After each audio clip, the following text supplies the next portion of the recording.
South African, ngithi angisho lento ngibhlenyo mangibhlenyo, kodwa iyona ndlela nami engizama ukuseva izwe lakithi nabo sisi bethu. Ama-Nigerian, labantu kuthiwa ama-Nigerian awazelanga into enhle la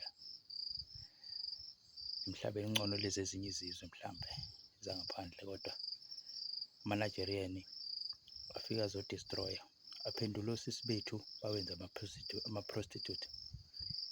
Usuka la emakhaya ingane ehambe iyosebenza eThekwini noma emadolobheni yofunda njalo, phenduke laphaya ehambe nabangani, ngoba ukuba nabangani koRomza laphana, behamba noRomza abahlakaniphile o-clever, bengakutsheni bekudayise. Most of the time ingane ama-virgin zihambe ziyoqedwa lapha nama-Nigeria, zizale iy'ngane y'bhayize y'phele, ziphelele emgwaqeni. Ezinye zazo and ama-Nigeria ahlakaniphile ayakwazi ukuthi maye ukubona ukuthi uyi-virgin bayakuthatha, elale nawe enza ngathi usiyakuthanda, and imali bayayifaka. And uma useyi-virgin bazi emncane vele awazi lutho, bekudlale, bangakulala bonke ngoba bayatshenana ngawe. Unede uthi ukhulelwe baleke, sekuqhamuka elinye futhi iNigeria, ngoba bayatshenana ukuthi nangu likushele liyazi vele usi-desperate, usunenkinga, u-stressed out, imali awunayo, uthatha isikole awusafundi, ngoba benza sure ukuthi bakuphazamise esikoleni for ukuqamba amanga, because abamfuni umuntu ofundayo, because bafuna ukubulala isasa la e-South Africa. Isona sizwe esimnyama engingasazi ukuthi kungani sesizonde kangaka la e-South Africa. Sifuna ukudestroya everything yethu labantu abamnyama. And ngizoyisho lento ukuthi baningi osisi labantu, they own ama-buildings la ngaphakathi, ayikho into enhle enziwayo. There are sex workers, odadewethu abala phakathi bayadayisa kuphela, abasakwazi ukuphuma out, bavalelekile ngaphakathi. And kune-drug abalisebenzisayo, yabo, abakunika lona busakwazi ukuphila, survive without lona.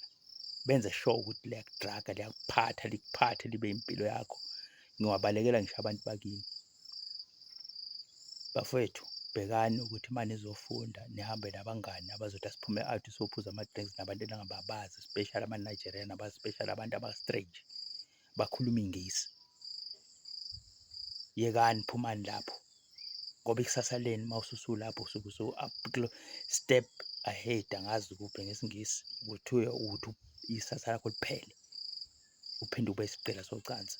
Sometimes uyafa, abanye bayanyamalala, abanye baya kwamanye amazwe. Kiningi imikhuba activities ekhona, ngithi angikhuzi emadolobheni. Zingane ey'suka la emakhaya nile ngoba yinini enibhayiza kakhulu. Ingane ilahlekelwe yiyo yonke into, ngisho ubuntombi bayo, yabo, dicelelwe phansi ama-Nigerian. And laba bantu yabona uma senginitshela izinto abazenzayo amantombazaneni, you won't believe it. And benza sure ukuthi fanele bekushiye u-bankrupt, bekushiye uphelile, indaba yakhe ingasekho, ikusasa sungasenalo, une-trauma, izinto abazenzayo kumuntu wesifazane. Bafowethu, countrymen,